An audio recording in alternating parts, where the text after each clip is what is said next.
Severe storms hit the Houston area again. Take a look at the heavy rain from this video sent to us by one of our viewers named Pam. This is from a gas station off the North Sam Houston Parkway. The storms also brought hail to some areas in Houston. This is video from viewer Ninfa. Check out the ping pong size hail falling outside of that home. And take a look at this. A large tree fell on a car sitting in a slightly flooded street.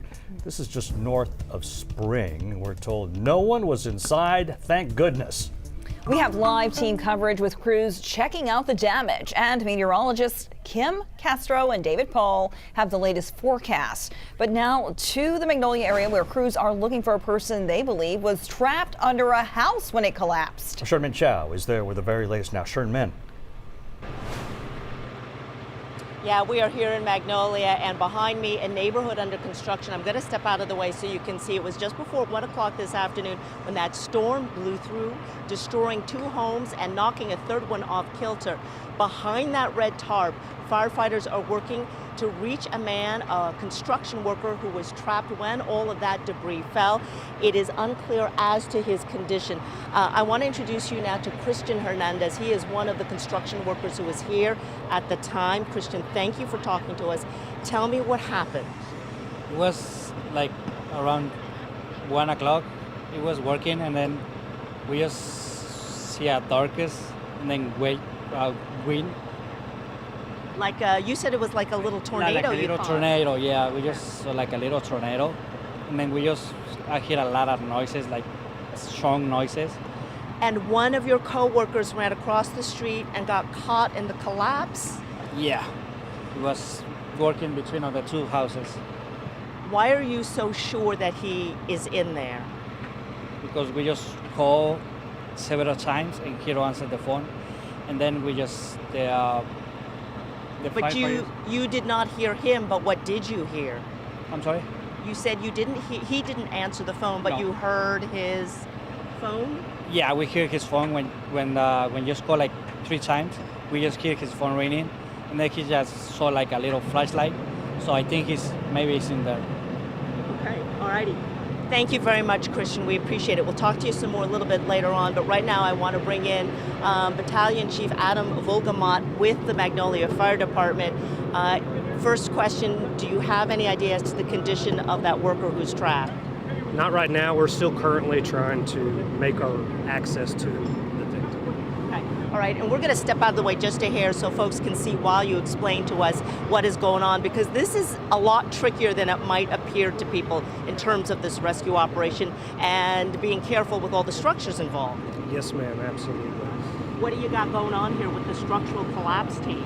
Yes, ma'am. So we do have the Montgomery County Structural Collapse Team on scene. That consists of several departments in the county that come together and work on incidents like this to make sure that we can shore up our buildings, brace them in order to safely conduct operations like this.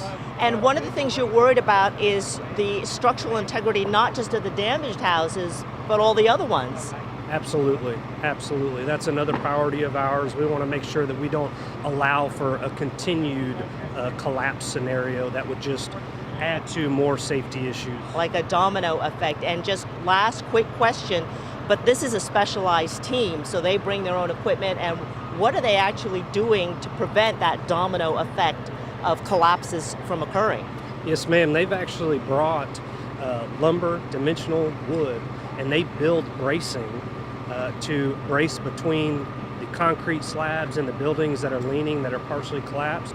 And that way they can capture these buildings in place so that when we clear debris searching for a victim, we don't have a high risk of movement.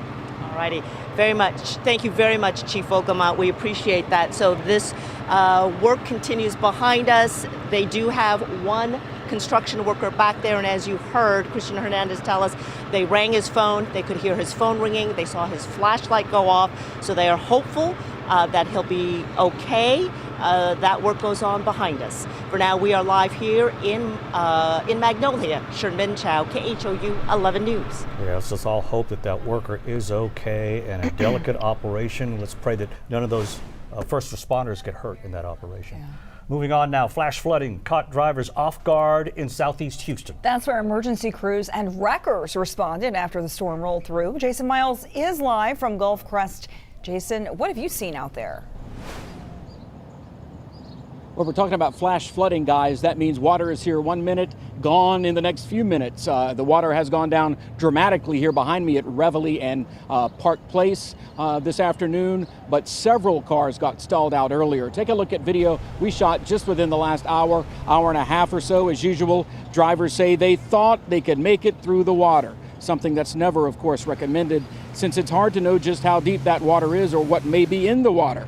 The flash flooding here followed strong winds, even hail in the area. The power went out for about an hour where we were, which means traffic lights were also out. That was closer to Telephone Road. Here's what a driver said about getting stuck in that water. I mean, shoot, I was just driving. The light was out back there. Flash flood came about. Tried driving through it. I was surrounded by all sides, and the car flooded. We also shot some video while driving around earlier ourselves. This was around 1:30. As the bulk of the storm moved through, we could hear small hail hitting the windshield and the roof of our news van. Ironically, a restaurant nearby that lost power today. We were actually inside the restaurant when that happened. They did not lose power during the big storm nearly 2 weeks ago now. Reporting live from Southeast Houston, Jason Miles, KHOU 11 News. Power is always a concern, especially now. Right now, we're hearing reports of high water rescues in northeast Houston. Jalissa Garza joins us live with more on what she's seeing. Jalissa. Yeah, that's right. You know, a lot of this can catch drivers off guard, including here along East Cross Timbers. Take a look. This is just underneath the Hardy. You can see that a car back there is stuck. The trunk of the car is open. This has caused some traffic to build up, especially those traveling along East Cross Timbers. We got caught up in a little bit of traffic. But again, this is not the only high water spot you're seeing. A lot of flash flooding in different places. When we were driving along 45, we saw different spots and that, you know, building up traffic once again. So you want to be careful, be on the lookout. I know sometimes your GPS isn't telling you exactly what you're going to run into. So just stay alert, stay off your phone, pay attention to the roads. We see constables are blocking off there from Precinct 1, trying to navigate traffic on both ends. Again, East Cross Timber underneath the Hardy. If you normally take this route, you'll want to take another route. But again, we've come across different areas along 45 where there's some high water, some spots higher than others. So again, be careful. We've also noticed here on the north side a few lights out. So that's also causing some traffic buildup. I know this is the time that people are starting to get off of work. So again, just be very careful. Again, Precinct 1 is out here, constables trying to navigate everything. We're going to continue making our way across the north side, trying to get a better idea of what's going on out here to make sure that you all are safe on the roads while you're making your evening commute. For now, I'm going to go ahead and send things back to the studio. All right, be safe out there on the roads. Thank you, Jalissa. Right now, CenterPoint reports over 270,000 people are without power. And we now go to Timber Grove in northwest Houston, an area already hit hard by the bad storm nearly 2 weeks ago. Stephen Goen joins us live. Stephen, what's it like in Timber Grove? Yeah, a lot of people are dealing with outages here. We're standing right next to an apartment complex where every unit is in the dark right now. Take a look. This is some video of the rain that we saw. Heavy storm and rain falling here just hours ago. Now we're seeing some branches on the ground from that storm. And residents here tell me they are still dealing with plenty of storm damage from just a couple weeks ago. It took 6 days for some people here to get power back after that derecho came through. One man I talked to today said he's hopeful it won't take that long to get the lights back on this time. Didn't really expect to see the power go out though, so it is what it is. You know, you get these storms come in, there's really nothing you can do except sit through it. Now back out here live, we're also seeing some construction right here behind me. I don't know if you can see that. No doubt that is from storm damage a couple weeks ago. The weather that we are seeing today and what's expected later on this week, that could be a setback for some of the people here who are trying to repair and rebuild. For now in Timber Grove, Stephen Goen, KHOU 11 News. Yeah, these storms are the last thing we needed. All right, thank you so much, Stephen. Go and let's get a check on what the storm's doing right now with Kim Castro. Hey, Kim. Hey, Ron, Cheryl. Yeah, the storm's now along the coastline. Here's a shot at Pleasure Pier, and you can see from the camera view, it's shaky out there. It's very windy. The rain is coming down. You can see those palm trees blowing sideways. 74 degrees right now in Galveston. The wind sustained out of the east-northeast at 24 miles an hour. So that is where the last of these storms are making their final exit. A special weather statement for Brazoria and Matagorda for 40-mile-an-hour wind gust and the possibility of some small hail, though I can see that hail core has dissolved and it's offshore. It was a very disruptive afternoon. Right after the noon hour is when these storms took off with gusty winds, 70, 75 miles an hour, hail, thousands of lightning strikes, and of course some heavy downpours.